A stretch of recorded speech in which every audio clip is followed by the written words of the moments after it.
terrific meeting for you thus far. We are pleased to welcome you to this Views by Two. In the Views by Two format, the goal is not to have a point counterpoint or to have necessarily differing opinions, even though we don't say no to differing opinions. But it is to get two perspectives on kind of major issues, and then getting two perspectives based on the concern and need of the field by individuals. We are likely to have some complementarity, but we're also likely to have some nuanced differences. And so that's the goal of this, and to be able to facilitate and talk about these issues in a more robust way. We are pleased today to have Drs. Stacey Lee and Fabienne Doucet.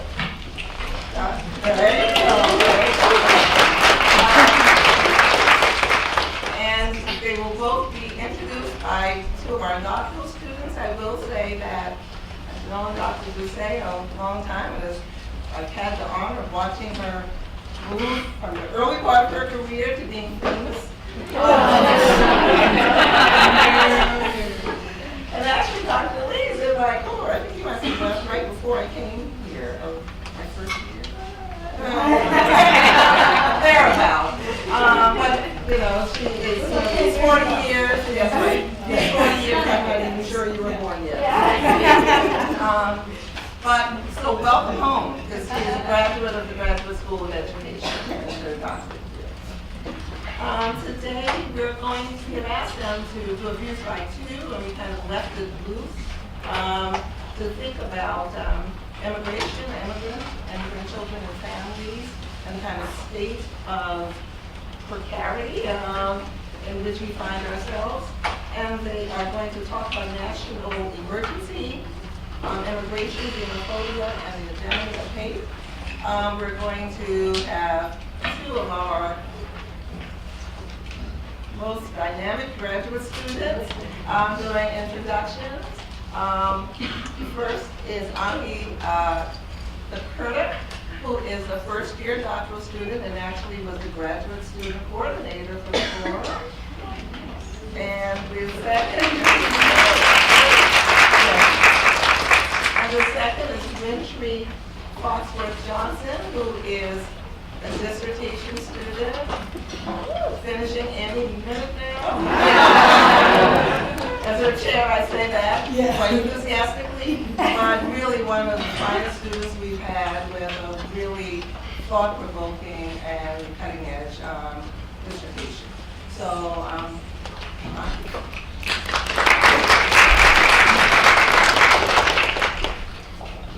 Good afternoon, everyone. I hope you've all been enjoying your time at the forum. I'll speak for myself, I certainly have. So it's my privilege to introduce Dr. Lee. Stacey Lee is a professor in educational policy studies at the University of Wisconsin-Madison and a faculty affiliate in Asian American Studies. She received her doctorate, just as Dr. Gadsden said, in the anthropology of education here at the GSE, an MA in political science from New York University, and an AB in political science from Vassar College. Her research focuses on the role of education in the incorporation of immigrants into the U.S., with a particular interest in Asian American students from immigrant and refugee backgrounds. She's the author of Unraveling the Model Minority Stereotype, Listening to Asian American Youth. Her other publications include Even Flexibility of Racial Policies, Chinese Americans' Access to White Schools in the Jim Crow South, and Engaging the Transnational Lives of Immigrant Youth in Public Schooling, towards culturally sustaining pedagogy for newcomer immigrant youth. As a doctoral student and South Asian immigrant with interests in ethnography, transnationalism, social justice, and the extraordinary potential of minority youth, I have found Dr. Lee's work to be very influential for both personal and academic reasons. I was especially compelled by Up Against Whiteness, Race, School, and Immigrant Youth. This text explores an underexamined Asian American population, Hmong Americans, and how these youth are racialized in nuanced ways at school. Adding deeply necessary complexity to how we understand the diverse students in our educational system and society more broadly, doctoral scholarship charts essential directions for studies of students of color in the United States and Asian Americans in particular. It is an honor to welcome her to the forum.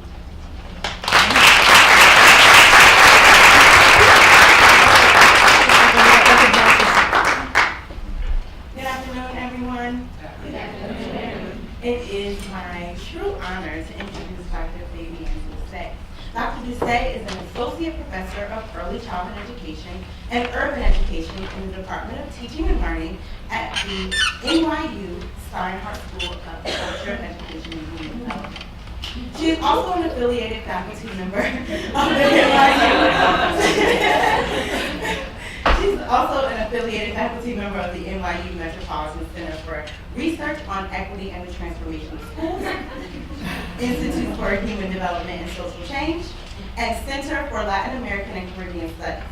A critical ethnographer, Doucet specifically studies how taken for granted beliefs, practices, and values in the U.S. educational system position linguistically, culturally, and socioeconomically diverse children and families at a disadvantage, and seeks active solutions for meeting their educational needs. Her research program addresses the educational experiences of immigrant and U.S.-born children of color and their families, with a particular focus on Haitian immigrants. Using ethnography, Doucet seeks to understand how structural factors, including race, nationality, immigrant status, and socioeconomic status, one, impact students' educational experiences, and two, contribute to parents' interactions with and understandings of the educational process. Doucet has a PhD in Human Development and Family Studies from UNC Greensboro, and was a postdoctoral fellow at the Harvard Graduate School of Education. She has also received numerous fellowships from the Society of Research in Child Development, Fulbright Hayes, National Science Foundation, and the National Academy of Education. Doucet's scholarship in early childhood informs my own dissertation work with young African American children and their families, as she asks those who study immigrant and U.S.-born communities of color to think deeply about and intersectionally about the nature and quality of the education they receive. For example, in one of her most recent works, a chapter entitled Culturally Sustaining and Humanizing Practice in Early Childhood Care and Education, which is featured in the 2019 Wiley Handbook of Early Childhood and Education. She merges two conceptual frameworks, Frere's humanizing practice and Laxton Billings' culturally sustaining pedagogy, to address the ways educators can support the self-image of all young children. And so it is my honor and pleasure, and I would like you to join me in welcoming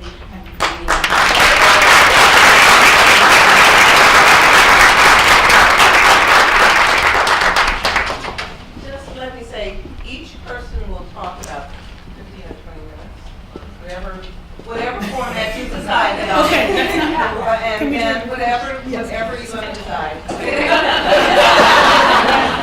And then what we do know is that after that, I'll facilitate a little back and forth between the two of you, and then interaction with the audience. Okay, so do your thing. Did you see the panic? Yeah, we were like, say what? Right. That's not what we practiced. Yeah, right.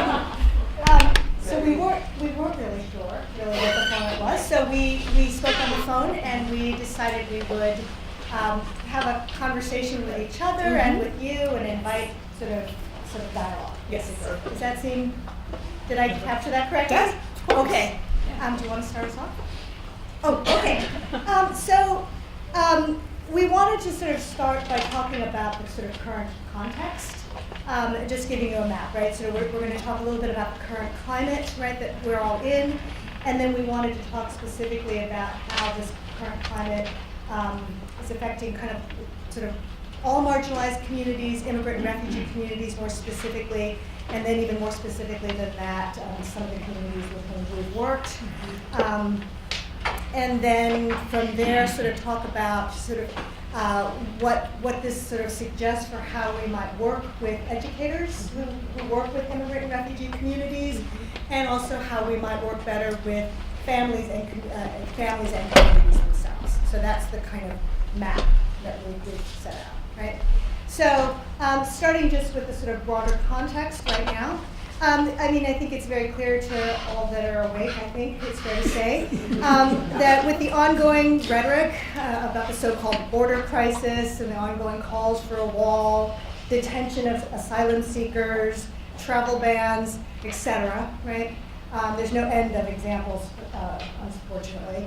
That the current public policy and discourse surrounding immigration threatens the safety and well-being of all immigrant communities. Right?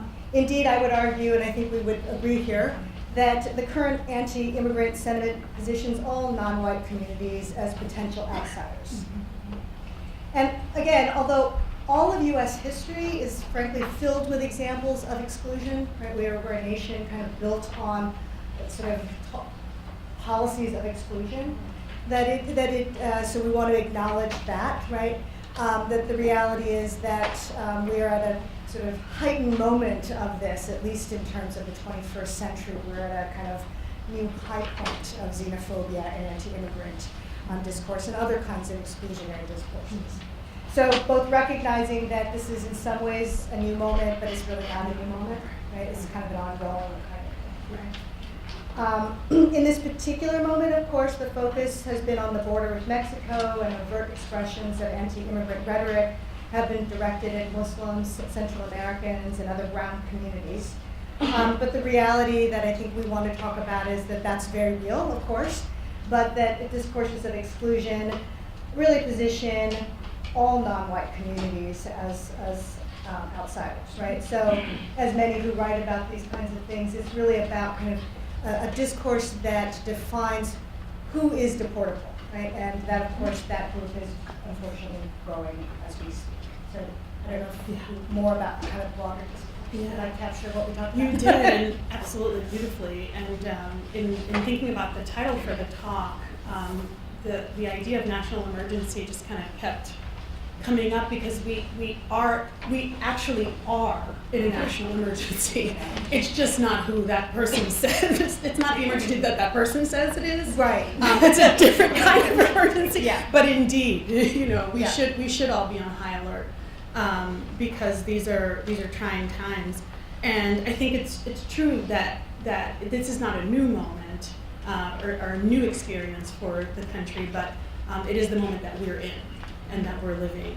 I did want to mention that one thing that has come up over and over again, because we're both scholars of immigration, one thing that has come up again and again in sort of popular discourse about what is happening and how people are being treated and being talked about is like, this is a nation of immigrants, this is a nation of immigrants. And I myself have uttered that phrase, and I did catch myself at one point saying, but that erases, right? That erases enslaved Africans, erases indigenous people who were here to begin with. And so I really have been sort of working with myself to move away from that phrase. It's my experience. I'm an immigrant, and it's such a sort of like national refrain that sort of very easily rolls off the tongue. But I think it's really important to acknowledge that white supremacy serves its own interests, and so by always reinforcing the idea that this is a nation of immigrants, that also serves white supremacy, because it's really about how all these incoming new people are helping to create this new world, when in fact, this world was here before they came, and they have done a lot to do damage to it and continue to do damage to it. It's kind of a broad frame thing that I wanted to say. Also that there isn't a unified immigrant experience, as you all know, but that even within racialized or national or ethnic categories, there are differences, right, that are based on class and gender and religion and all kinds of ways in which we are different from each other, and that those differences intersect in important ways in shaping what people's experiences are. And so you have people who are immigrants who identify as supporting, Make America Great Again.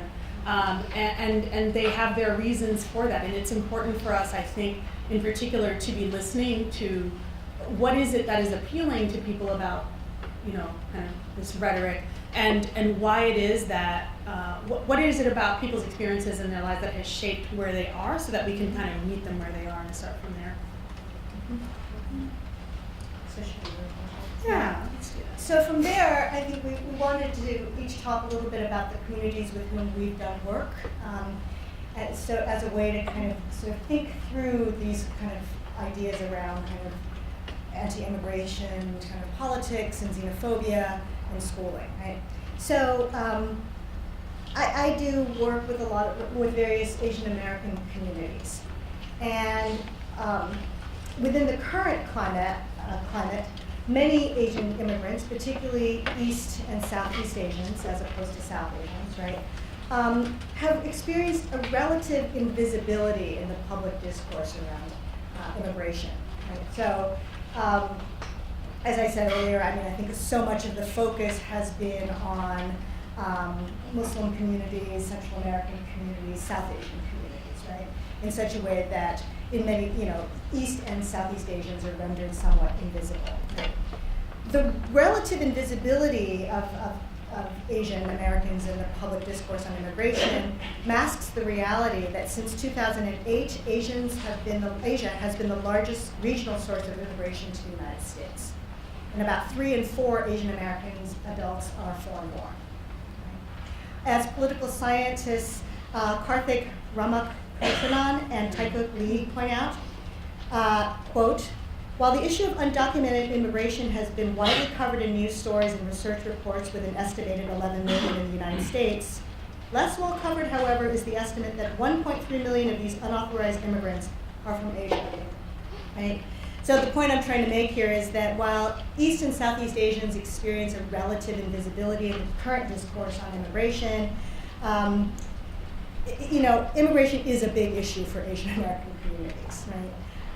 And Asian Americans are increasingly becoming vulnerable in the current context. Right? So I know, you were mentioning that there are members of various immigrant communities who may actually hold attitudes that are more in sync with, say, the Make America Great than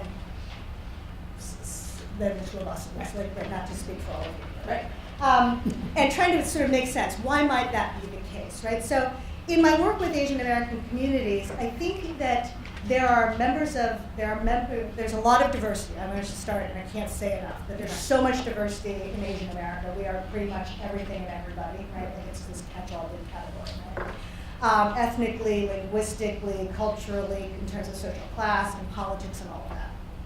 That being said, there are certainly some Asian Americans who sort of experience the relative invisibility that we are now experiencing in terms of large immigration discourse as a sense of safety, right? The thinking that like there's some kind of like safety in the shadows.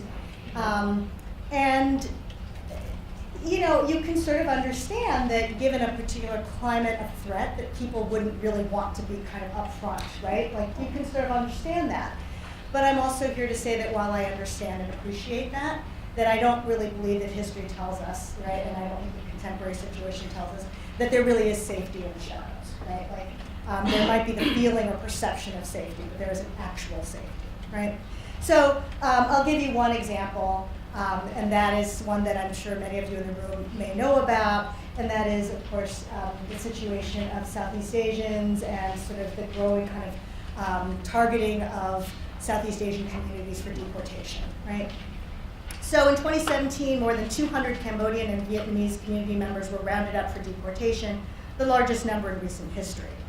Most, if not all, of these folks are lawful permanent residents who came to the U.S. as refugees, and they've been increasingly targeted under the current administration, right?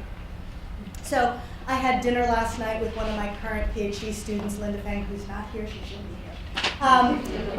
So she's doing this really wonderful dissertation work, she names it in Philadelphia, with Southeast Asian communities, and we had this conversation about, sort of the threat of deportation in Southeast Asian communities here in Philadelphia. I mean, it's a national issue, but here in Philadelphia in particular. And she works with various community groups, and she says, yes, indeed, there's fear in Southeast Asian communities in Philadelphia. Many of the elders in particular feel like that maybe silence is the best kind of strategy, kind of hiding in the shadows again. But that a lot of the younger generations and a lot of the community activists are sort of trying to get the elders to understand that there really isn't safety hiding, that there's nowhere to hide when people are literally, when ICE is coming into your neighborhoods, right, and knocking on your doors, that silence is not going to protect you, right? And Linda really made a really important point last night, and again, I wish you were here, Linda Fang, look for her in the future, that, you know, that many of these folks are, the elders are, you know, survivors of wars in Southeast Asia, and whether or not their immediate family is being targeted, that there's still, this is triggering kind of trauma from their family's histories, right? So there are families that are being directly targeted, and of course that's the immediate threat of the potential of losing family members and having them deported. But even families where there's none of that immediate concern, that it's once again the kind of fear that my family's not safe, right? And so sort of triggering this trauma that she is thinking of as kind of this intergenerational kind of trauma, right? So this is again, I think, really powerful evidence that there is no safety in the shadows, and this is again, as you were saying, I think so beautifully, it is a national emergency, just a different one than the hegemonic kind of view this is suggesting. So look for Linda Fang. Yeah, thanks, Stacey. So my work has been predominantly with Haitian immigrants and other Black immigrants, also Latinos, and but I'll talk a little bit specifically today about Black immigrants and Haitian immigrants because of this very point about hiding in the shadows. I've seen some interesting generational shifts in Haitians. When I was growing up, so I'm 45, when I was growing up, being Haitian is not something that people advertised if you were in my age group. My parents and that generation, my elders, for them, being not African American was a point of pride. So there was hiding, it wasn't hiding in the shadows so much as actually putting up front your French tinged accent or your Creole tinged accent, right? So there was that sort of piece of othering that, again, white supremacy was more than happy to promote. When I was growing up, again, there was this idea of undercover Haitians as a concept that Fleur Zafir, very important scholar in Haitian studies, discussed. And indeed, students would not necessarily want to talk about being Haitian because then there was the historical backdrop of political disruptions in Haiti and people beginning to talk about Haiti poverty and just a lot of shame around that. Now I see young people who are proud to talk about being Haitian and who are more than happy to discuss their background, and also to not deny their Blackness in the sense that we use it in the U.S., right? So there's always this sense. Obviously, we knew we were Black, right? First independent Black nation, we know we were Black, but there was we are not that kind of Black, right? Because we're not American. And now there is we are all that kind of Black because they are coming after all of us. And so there is no hiding, right? Yeah. There is no denying, there is no, and I think that's a really important turn. Yeah. Really important and significant turn because I think that, as we talked about on the phone, right, that divide and conquer mentality of white supremacy, that tactic, has been quite effective, and we have to sort of like dismantle it and fight it head on within and across, right? Black immigrants, Asian immigrants, everyone, non-immigrant, everybody. We have to really come against that because I think that has been a very effective tool to date, and so we have to turn it somehow. So it's very interesting what you were saying about sort of the generational shifts, and that's a really kind of hopeful sort of note. Again, referencing Linda Fang's dissertation research, at dinner last night, she said that many of the youth with whom she's been, doing interviews, Cambodian, Vietnamese, Lao youth, that some of them, particularly those who are lighter skinned, trying to quote pass as East Asian, right? And so Linda pointedly looks at me, pass as East Asian. That's what I am. I'm Chinese American. And she said, they recognize that there's a kind of East Asian relative privilege, right? But she worries that even if they can, as she put it so beautifully, even if they can pass on the outside and that accrues a certain kind of advantage, they're not passing on the inside. They know who they really are, and the pain of having to sort of hide their own ethnic background, cultural background, their histories and all of that, right? So the cost of even being able to pass, if they can pass, right? And so that I think the work that what you're saying about the shift in the community, and I think the work that she's doing is trying to push the kids to kind of claim their own identities, right? As she said, being proud of Cambodian Americans and Vietnamese Americans. Yeah, I'm sure that you will remember last January 2018 when the president made the comment about shithole countries, including Haiti, El Salvador, African nations, and then specifically said, why do we need more Haitians? Take them out.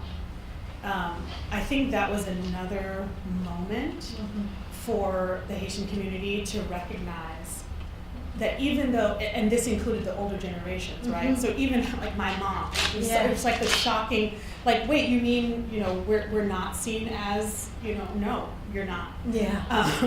And the passing that people feel that they can sort of get away with because of social class, maybe, right? Or even, there's some interesting research too. Doug Massey has done a lot of research on Black immigrant persistence in college and shown that Black immigrants tend to graduate at higher rates and all this kind of stuff, right, more than African Americans. But I think that all of that is really being turned on its head, and I think that it's being, that we have to interrogate that and not just sort of look at these trends, because I think what happens when we just look at trends is we can draw conclusions that are that are very facile. And it's important to really ask what's behind those things and so it's not about family values, right, which tends to be a common explanation, and it's not about loving school more, loving or caring more about education. There are other forces, and we have to really look at those other forces, like what passing might be able to do, right? What some degree of, or some message from the white supremacist machine that you're more acceptable, and that's super powerful, right? Really important. The allure of that, right? Yes. Yeah, and how to sort of work with young people to resist the allure that there's safety in kind of going for that. In Asian American communities, it's the model minority, right? Yes. And sort of, being tempted by that, right?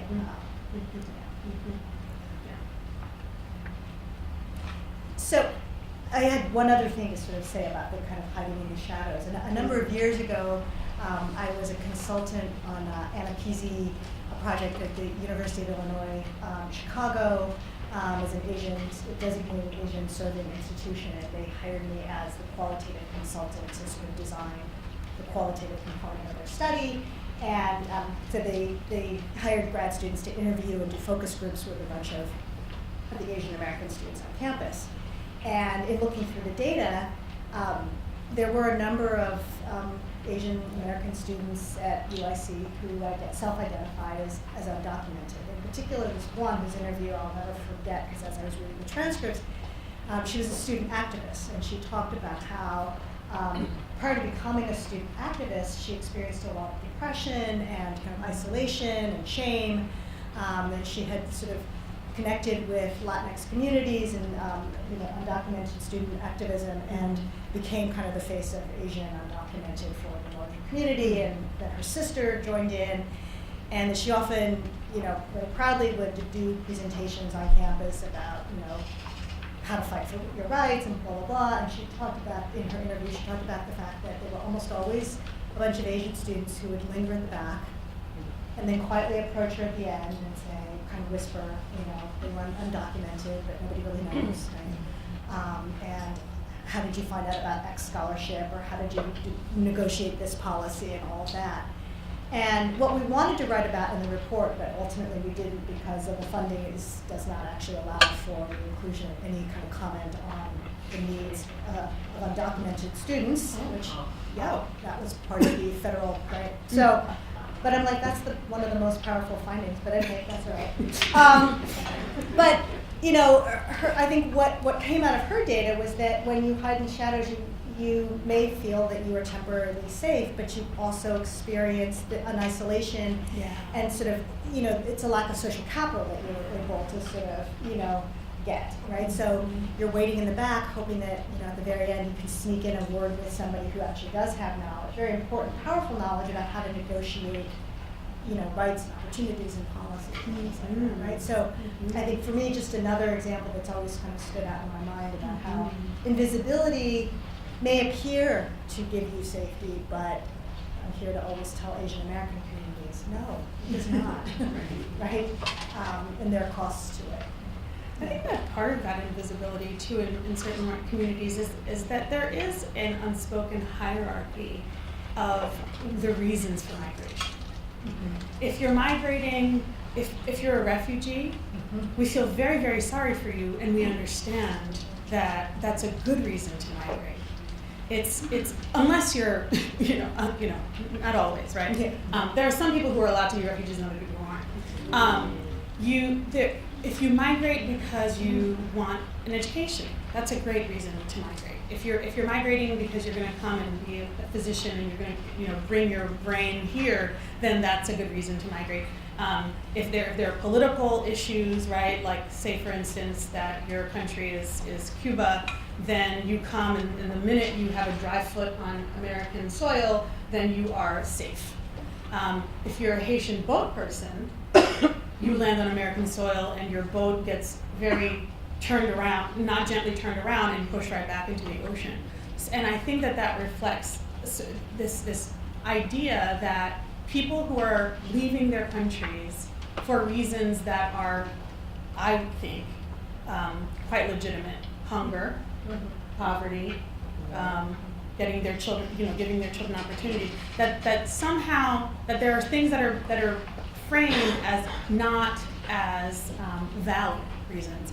And I think that's what's happening on the border as well. That these reasons, these are not valid, and we don't believe them, right? We don't believe them. Things are not as bad as you say they are. But also that these are not valid reasons.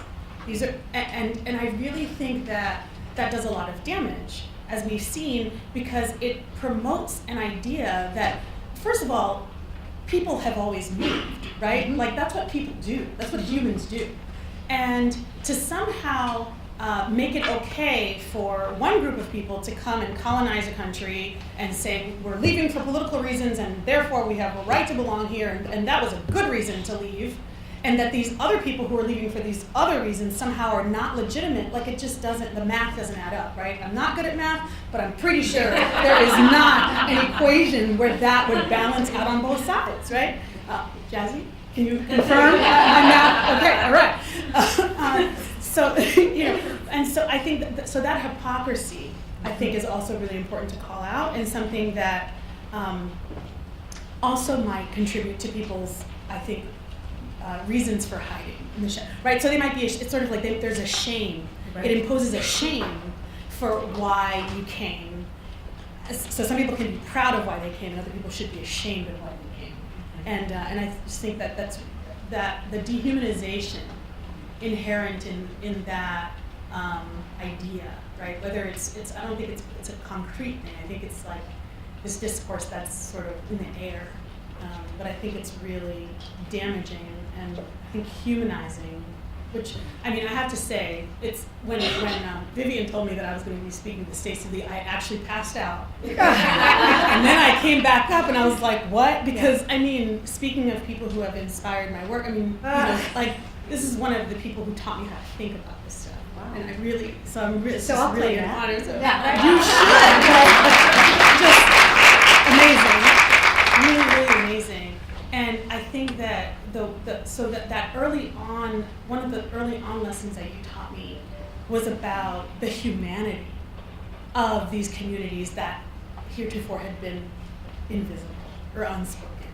And that has really become such an important part of what I'm trying to do as well, is to humanize, right? That we have to recognize people's humanity. When we recognize people's humanity, it makes it that much more difficult. It's not that people won't do it, but it makes it more difficult, right? To deny that they have rights because they're human, So I wanted to pick up on your point about sort of, why people come and sort of their quote unquote, according to the dominant kind of sort of narrative, good and bad reasons to come. And I think, you said, some people are allowed to be refugees. And as someone who's done a lot of work with Southeast Asian refugee communities, I think there was certainly a historical moment when there was a great deal of, it wasn't across the board, but there was certainly sympathy and some welcome for these communities. I would suggest that there's a timeline on That's that, right. That's right. Right, so, That's right. My own work and the work of other people who do work on Southeast Asian communities would suggest that, that timeline has passed. That's right. And the Southeast Asian refugees who have not somehow achieved kind of model minority success are seen as kind of failed refugees. And, Yes.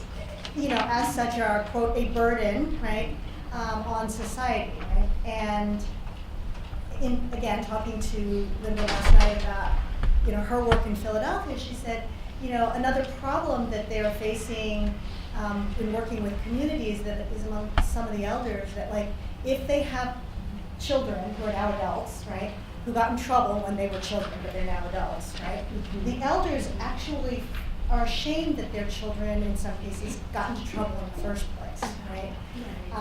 That if the law's coming after you, you somehow failed, right? Yeah. Rather than, and trying to sort of work with communities to say, well, the law was not fair, and certain people are allowed to be 15-year-olds and make mistakes, right?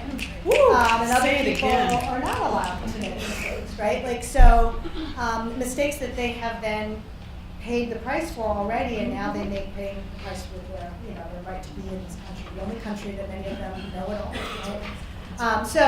So yeah, even when welcome, it's like, how long and what do you do with that welcome, right? And if you haven't become a doctor or something like that within that, that like, period of time, then you have outlived your welcome, right? And so in a lot of my work, I've sort of talked about building on Iowa Ong's work, right? It's sort of like how you go from being welcome to being kind of ideologically blackened in the dominant imagination, right? It's sort of becoming the problem.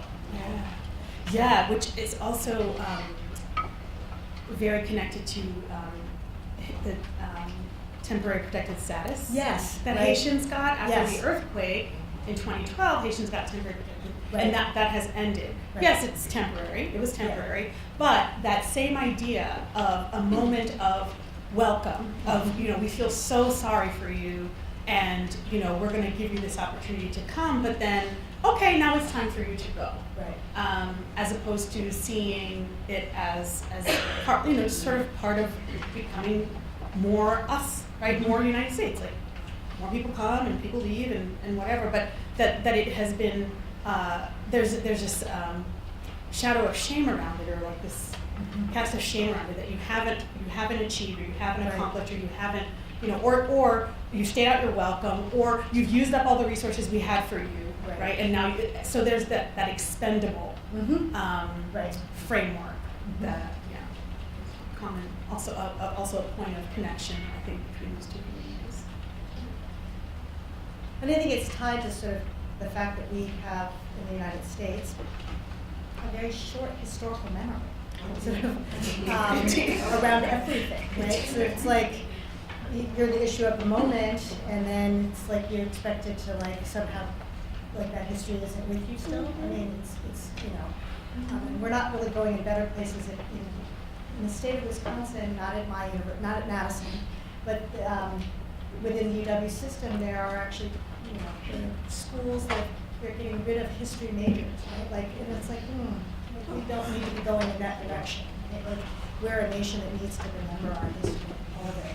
A lot of it not so good, but we can't make change if we don't even know our history, right? Yeah, we're getting rid of history majors.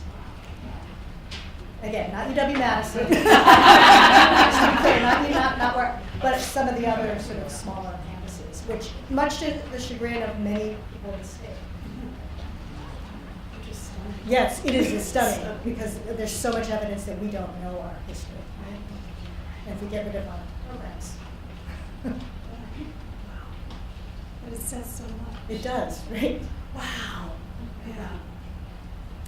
should we shift? I to was sort just of gonna say, do we- talking a little bit now, so in our map, we wanted to also talk about sort of, so if this is sort of some of the context, what does this mean about, how we might work with immigrant students, how we might work with educators who work with immigrant students and families, and how we might work with immigrant communities and families directly. So, I've been doing some more, and I didn't know, is Chandler Miranda in the room? I didn't see, because I'm going to actually reference a paper that Vivian Gadsden, Chandler Miranda, and I have just finished and will be coming out in Harvard Education. So it's her, but she had to go feed her kid. Okay, so I wanted so this is so with particularly with Reva Jaffe-Walter, she and I have and Reva's at Montclair State. We've been doing for a number of years work on with the Internationals Network of Public Schools in New York City, right? So it's a network of public schools that serve newcomer immigrant youth who are English learners. And I've also done this work with my colleague Danny Walsh, who's with the New York City Department of Ed. And we've done a lot of kind of thinking about, what does good education with and for immigrant communities. And in so doing, Reva and I in particular have been digging into conversations around social studies and that literature. Right? So, which is not a way to suggest that social studies teachers are the only ones that deal with immigration, obviously, right? But it's certainly a discipline where the topic of immigration certainly comes up, right? And so those of you who are social studies educators probably know that there's this growing body of literature on sort of teaching of controversial issues, right? And so my dean, Diana Hess, has done a lot of that work, right? Sort of arguing that we need in schools to teach kids how to sort of think about controversial issues, right? And so as a scholar of immigration, I'm always sort of stuck with the fact that, like, while I don't disagree with, my dean's ideas here, that what does that mean when you're the subject of the controversy, right? Like, so I think an educated citizenry ought to be able to sort of engage in debate and weigh evidence, and there's a lot of evidence to suggest that many of our young people in our electorate don't know how to do that, but that's just an aside. But what does that mean when you're the subject of that controversy, right? So what does it mean to engage in discussion about immigration policy or immigrants when you yourself are from an immigrant family, right? Or when you're the teacher and teaching kids from immigrant families? And so that's the kind of work that Reva and Jaffe-Walter and I have been thinking about, and Danny Walsh and I have been thinking about for the last few years. And, as an ethnographer, this may not surprise you for me to say this. My short answer would be, I think it depends very much on the context, right? It depends very much on the local context of the school and the district, but it also increasingly, I think, depends on kind of the historical and political moment, right? So Chandler, Miranda, Reva Jaffe-Walter and I just finished a paper that's just got accepted in the Harvard Ed Review, where we look at two moments at the Internationals. One moment where Reva and I did work back at the Internationals during the kind of DACA moment, right? And then Chandler's work at the sort of 2016 election moment. Same collection of schools, same population, same kinds of teachers, right? But what does it mean at these two moments, even in the same schools, even in the same district, with the same kind of population of students? Does it mean to sort of support immigrant students, to talk about immigrant issues and things like that? So when Reva and I were doing the work at the DACA moment, we were there at this moment of, like, not that things were all perfect, right? We know that there were a lot of issues back in the Obama administration. That's right. But there was also, that was balanced with some hope, right? Like, it was like, so, and so. And people were being called up out of their name, by the president. Right. So, anyway, so when we were there, we were in the field, and we were able to see teachers, taking their kids to marches, right? Like in sort of engaged in the Dreamer moment, as a way to teach about civic engagement, as a way to teach them about their rights, that and to have conversations about what it means to be documented or not documented, right? And kids were coming out as undocumented, teachers were sort of engaging in the school that we were in, and in very, very powerful ways. We had this interview with the then leader of the Internationals Network, who said, she'd been around long enough that, back in the day, she said when she first started at the network, protection, the focus was on protection, and, she would remind people, if you come into my school, you cannot ask kids about their immigration status. And she sort of talked about how that had shifted in this current moment where kids were outing themselves, right? So we have that moment in that context, right? And then we fast forward to 2016 when Chandler Miranda is doing her dissertation research in the same network. And the moment has changed, right? And the day after, and she's in the field after the election, right? And in schools where, in New York, people were surprised. Like if you live in Wisconsin, you weren't so surprised by the election results. 'Cause you just weren't, right? I mean, maybe a little shocked because you had hope, but then you were still right. But in New York, I think the false sense of security that this couldn't happen, they were shocked out of it, right? And then, so what does that mean we would do with our students, right? And Chandler Miranda talks about how do we move from advocacy to kind of protection, kind of a discourse of protection, right? Mm-hmm. So, which is a way of saying sort of what we do with and for our immigrant students really does depend on where you are, who your students are, right? This is a network of only immigrant students. I think that gives us a different context than work I've done in Wisconsin schools, where there's a growing number of immigrant students, but going to class alongside a majority non-immigrant students, right? White students, right? So what you do depends on who's in the classroom with these kids, right? So if you're in a classroom that's diverse in terms of both immigrant youth and non-immigrant youth, and you decide in a social studies classroom to have a debate about immigration policy, right? I would suggest that even if you have no immigrant students, that you need to set a context of facts, right? But if you have in historical context, right? But if you have immigrant students in your class, not all sides are equal right now, right? This idea that we have to hear all sides, that we can meaningfully debate specific policies, but we can't meaningfully debate falsehoods, right? And sort of outright racism and xenophobia, calling people racist and criminals.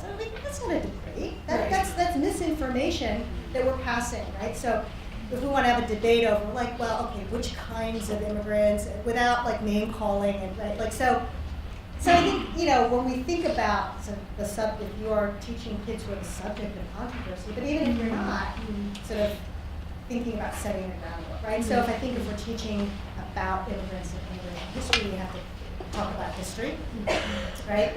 And we have to talk about the context. Why are people coming? What role has the United States played, and why people might be actually leaving, right? Set some groundwork for this conversation, right? So I could go on and on, but I think I should pass it off. But to basically say, whether or not you're teaching immigrant students or teaching about immigration, there's important and complicated work that needs to be done up front, and part of that needs to recognize who's in the room, what do we know, how do we sort of set the guidelines for staying on actual facts.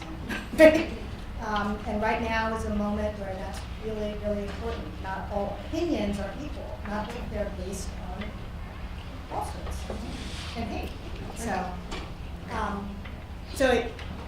I know I have colleagues who teach at some of the other UW schools where they have been told specifically be careful, to give balanced presentations and to show all sides. And so some of my colleagues, some of them former students of mine, asking, well, what does that even mean to me? What does that mean? So I'll talk about early childhood and So my colleague Jennifer Kizadere, who is at UT Austin, and I recently edited a special issue of the Bank Street Occasional Paper Series on it's supporting young children of immigrants in pre-K to 3rd grade. And so I want to highlight some of the work that our contributors wrote for this, because I think they offer some really good and hopeful ideas for what we can do in classrooms and how we can support families as educators and as educators of educators for that. So one of the premise that Jen and I talked about in deciding to do this and kind of where we wanted to come from was that we wanted to focus on assets. And we wanted to focus on strengths. We wanted to recognize the strengths that immigrant children and families bring to the table and how those are important to be celebrated and important to be acknowledged and respected and acknowledged. And so we have this opening piece by Ramon Martinez about re-envisioning young immigrant children as multi-layered. So he talks about them as poets and as, language, sort of like linguistic masters in so many ways, right? Because they have multiple languages and in all of the ways that we can define language. They have many languages, and that that when we frame them only as immigrants or as refugees or as whatever, that we're doing that dehumanizing thing, right? I'm working on a book that is not coming anytime soon. Don't get excited. but I talk about how when we dehumanize, we flatten, right? We make people two-dimensional, and everything that I want for teachers is to put 3-dimensional, 4-dimensional, every dimension, bring them all up, right? Stop flattening people, make them real. And so I think that's one of the things that teachers can do, is very actively recognize the students in your classroom for all that they are, in all of their complexity and all the things they bring to the table, the ways that they're amazing, the ways that they're annoying, the ways that they're super smart and also doing really silly things, and all of that. That teachers really have, and I think that all teachers have this power. I teach a class also on adolescent learners, and I'm always telling my students, you're not here to teach content. You're here to connect with your students. The content comes later. And I think that that's a lot easier for my early childhood compatriots, right, to connect with and be like, yes, of course, right? We get it. But I think even though we may have an understanding of that intellectually, we get it in that sense, I think living it is really different. But I think that there are ways that we can sort of make those things more active. So there are some examples from authors who wrote about literacy programs that, taking not a deficit view, but really looking at strengths, is thinking about how can we approach literacy from a strengths perspective, and how can we bring storytelling into the classroom and bringing things that families are doing already, right, into the classroom. There was an article about a library program, a public library program, that families began to describe as another home, because of the way that it was redesigned to really meet their needs and acknowledge the things that they were bringing in, that they were needing. There are also some pieces about classroom practices.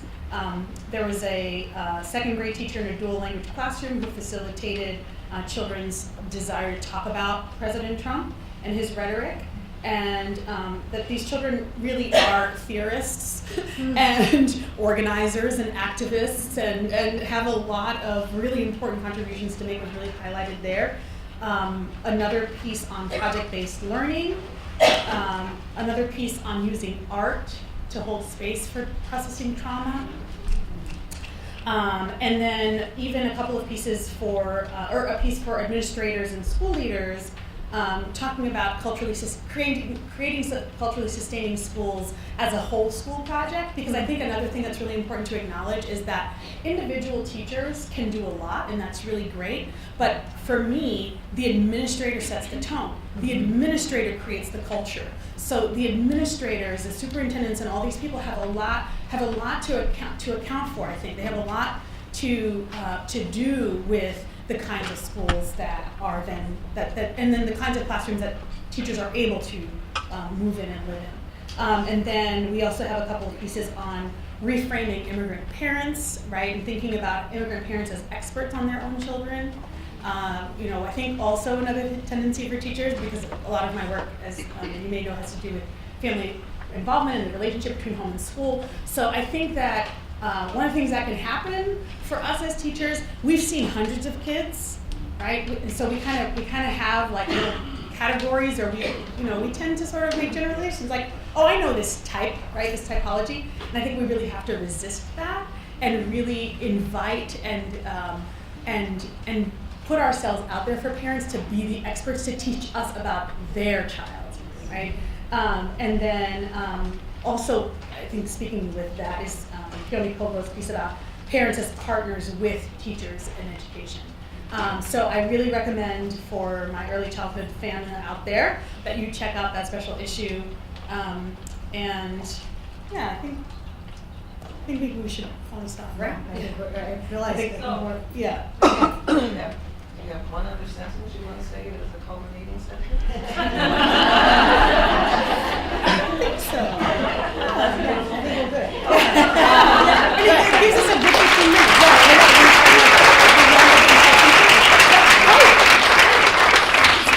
Well, that was just terrific. That's much better than that. So we want to open it up for questions and interactions. Say who you are, and then we go here.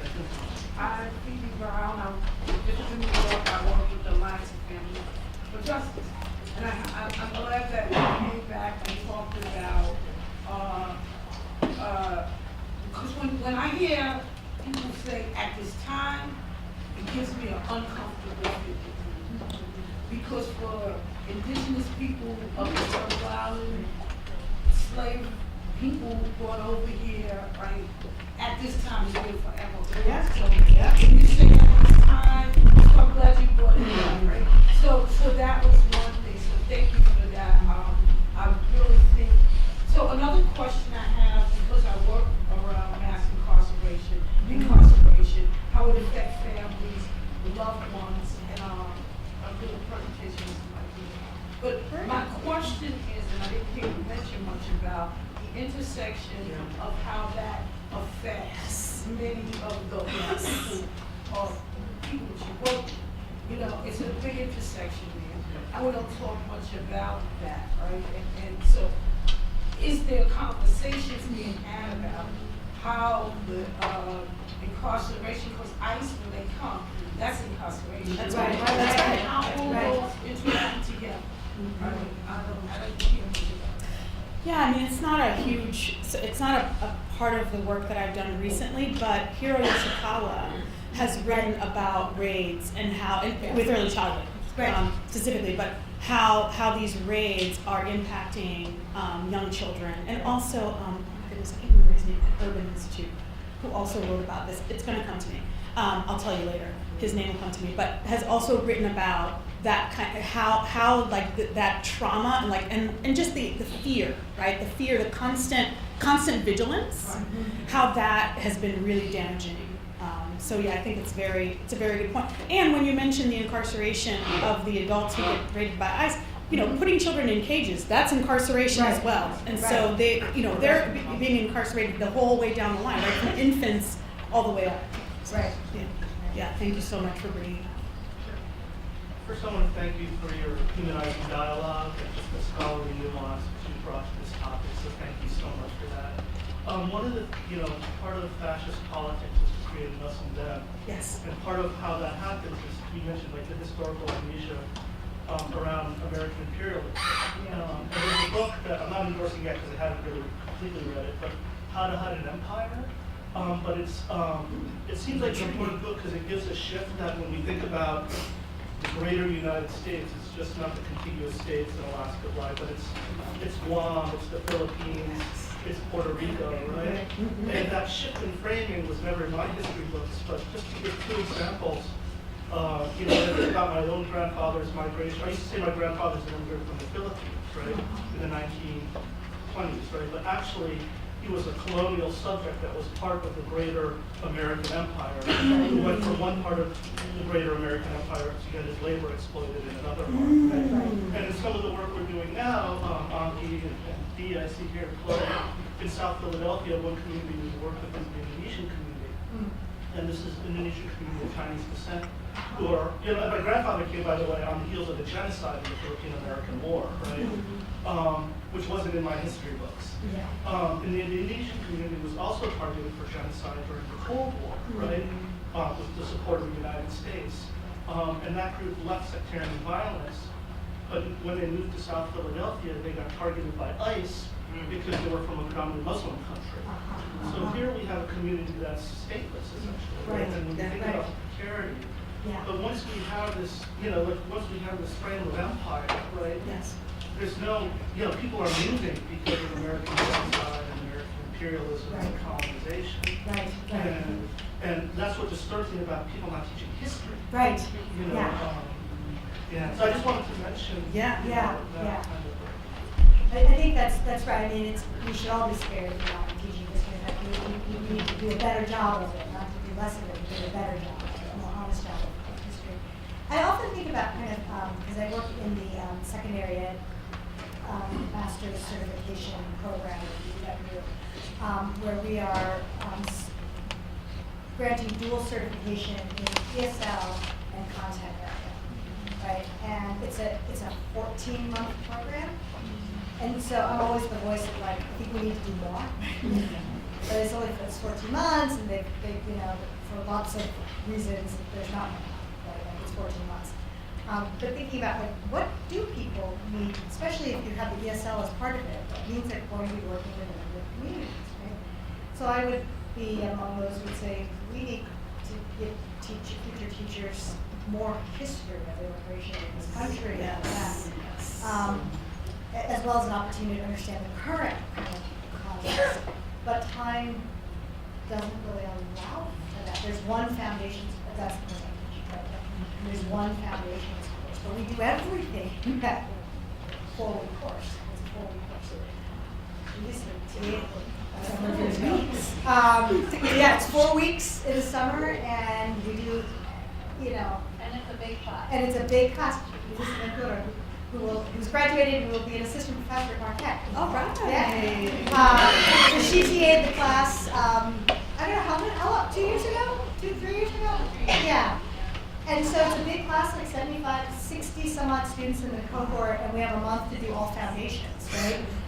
So that's all kinds of inequality that we're kind of raising, and I'm like, well, we need to do more of what you're talking about, that broader context.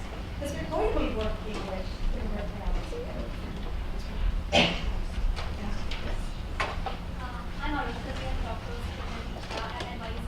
Thank you both so much. I want to ask, and it's kind of connected to the question we just had, but you were talking about essentially a good refugee, right? Like, what's a good refugee narrative? Like, it's time-bound in some sense. And I've been thinking about how narratives about immigrants often serve to further a certain notion of the American empire.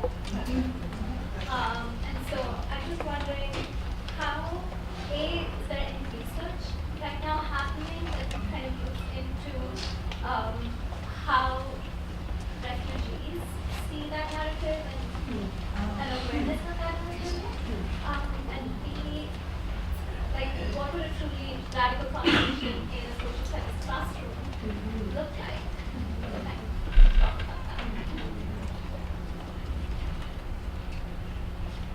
So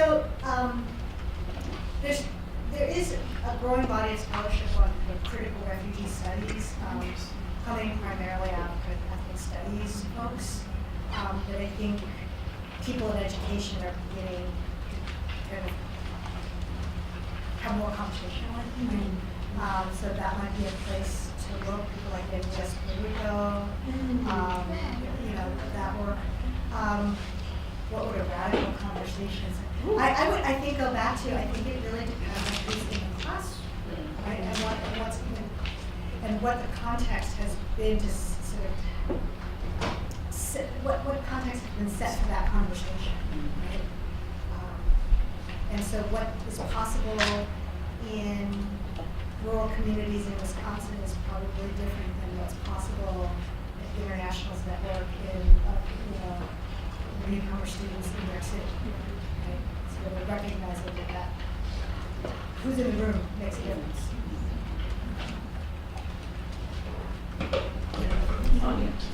So I was really, first of all, I'm Sonia Rosen. I'm a lecturer here at GSE. I love this whole talk. I'm also a child of an immigrant, but in a very different situation than you, I think. But I really enjoyed just the way you've woven all of this together. But one thing that really struck me was the thing about a social studies classroom and what it looks like to have controversial discussions about controversy. And I thought about that also. I've also taught social studies education, and I'm doing a horror project right now with youth around immigration, actually doing critical citizenship around immigration. But I'm always I thought a lot of this pushback from parents and about pushback from administrators and stuff around how you frame what you do in the classroom. And I think one of the things that and I'd love to sort of hear there's not a real question here, but I'm sure you can derive a question from it. So, but one of the things I'm really fascinated by is the idea that we accept this notion of teaching controversy as if the terms of the controversy are set already. Yes. Yeah. And I think that we could really rethink what is the teacher's role in framing what is the controversy, right? Is the controversy doesn't have to be, do we let immigrants in or not? Right. Maybe the controversy is how do we make decisions as a country about how we navigate immigration? That's right. There's so many different ways you could pose that question, right? And I think that gets at a lot of the stuff you were talking about, right, with fact and fiction, right? Because part of the reason that fiction enters the conversation is that the terms of the conversation are problematic just to begin with. Yes, exactly. So I'm wondering, if you want to maybe, I'm trying to create a question out of it, because I really want to hear what you have to say about it. I'd love to sort of hear, what you're thinking about that. Yeah. Well, I was just telling Stacey, I can talk about it, I can make the connection to early childhood actually, and I'm actually glad that you mentioned this because I wanted to talk about that the idea of discussing controversial topics with young children is something that teachers, always ask me about, right? And are always worried about. We're studying that. Oh, Wintre. Yeah. Oh! Let's talk. So, one of the things that I think it's important to highlight when it comes to that is that if we don't talk about immigration or talk about the example of the piece about the kids who wanted to have conversations about the president, they wanted to write about it, they wanted to discuss it. That you're actually doing violence to children by not having these conversations. And this is something that, oh my goodness, the name is escaping me right now. Early childhood person play, Vivian Gadsden talked about it in White Teacher. Right, exactly. In White Teacher, that she realized that the reason why she didn't want to talk about race is because it made her uncomfortable, but that it was making her students invisible. And it's yes. So when you say well, we can't talk about undocumentation, we can't talk about we can't talk about these things, but this is what these children are living. You're not hiding them. You're not protecting them from anything. Let's disabuse ourselves of this notion that we're somehow protecting young children. We're not. Young children are living in the world. And have you seen the world? We need to give them the tools and the resources to help them navigate this crazy place instead of saying, no, we're going to wait until they're ready. No, they're ready. Because right? they're not ready even when they come to graduate school.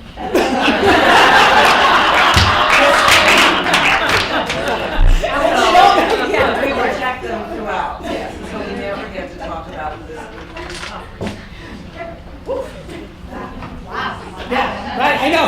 Right. So, very quickly. Okay, well, it's a quick question, and it kind of maybe ties them together. Directly for next year, just thinking of, I think there's the discomfort of what it means to talk about the complicity of how when we talk about immigrant and non-immigrant populations, the lack of specificity, when we talk about, like really when we talk about colonial dispossession, it's affecting us in so many different ways. On a racialized plane as well, like so anti-blackness is global, and the ways in which migrant populations move into American context also directly shifts who has statehood, who has access to statehood, who is a fugitive, right, and across like how we choose to phenotypically dress ourselves, however we talk or speak, or are affected by law. So I guess my question is literally asking for scholars in the room, teachers, educators, like really thinking about how we are complicit within our own kind of positionality, and how we speak to like literally when we think about history, there's also this emerging present that is built upon histories of complicit action against, right? So we can say that a migrant population comes in and in some way can displace a black or indigenous population, or the same for a black population moving through, right? So there's all of these layers. And so I just wanted to see if you could maybe, as we're building our research, we're thinking about place and space, we're in schools, we're in places, what are some of the things that we can do to stop that type of practice? Wow, that's quite. Oh. So you see Wow. That's a great question, and the first thing that came to my mind was this work that Danny Walsh and I have been doing around kind of culturally sustaining pedagogy for immigrant youth. And one of the things that we've been trying to argue is that we need to not only kind of recognize and build on their histories and experiences, but we need to kind of help them understand how their histories and experiences are connected to and intersect kind of with other people's histories and experiences here in the United States, but also globally. And so we talk about sort of issues of race and racialization, right? So oftentimes when immigrant communities come here, it's when they experience racialization, sometimes for the first time, right? So helping them make sense of that and connecting that process to kind of global forces, right? And that's sustaining to help them connect to other communities of color and things like that. And so, I don't know, that's the first thing that And another thing that I would say is, for us as scholars, the importance of introspection, self-reflection, and positionality, and always sort of examining where we are coming into the conversation, how we're coming into the conversation, why are we approaching the conversation that way? Like I talked about, recognizing within myself, I was sort of easily letting this idea of America as an immigrant roll off my tongue, as if I don't know better. Do you know what I'm saying? And so just like interrogating ourselves constantly, I think is such an important piece. And I know that sometimes it can feel a little bit self-serving or a little bit like it's self-indulgent, right? To be writing about like, well, this is where I'm from, and this is where, but you know what? That's important. And maybe you don't make it, the whole paper, but it's one paragraph, but the exercise of actually saying like, this is where I'm coming in, this is my history, these are my peoples, this is my legacy, these are the different things, right? For good, for bad, for ugly, for all of the things, right? I think we have to do that as scholars in order to bring forth scholarship that is honest. Yeah. Great place to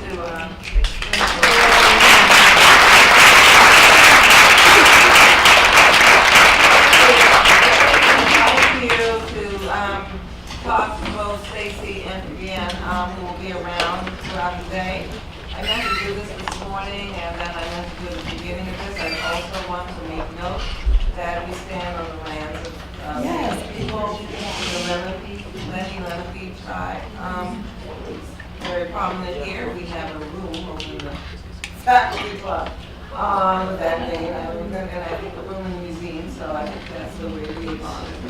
But we're going to do something more expansive in this room by making note of that and demonstrating our deep respect for the hope that their spirits provide all the time. The theme of this forum is the future of ethnography in education, methodologies, equity, and ethics. And I think very much embedded in the discussion today was a focus on equity and ethics. And as you go through the rest of the day and tomorrow, think about the ways in which we study these issues and what's captured and what's not, what we're told and what we're not told, who's valued and who's not, for whom are we collecting this information and what counts as knowledge. So thank you. We will look forward to seeing you in the next session. Thank you.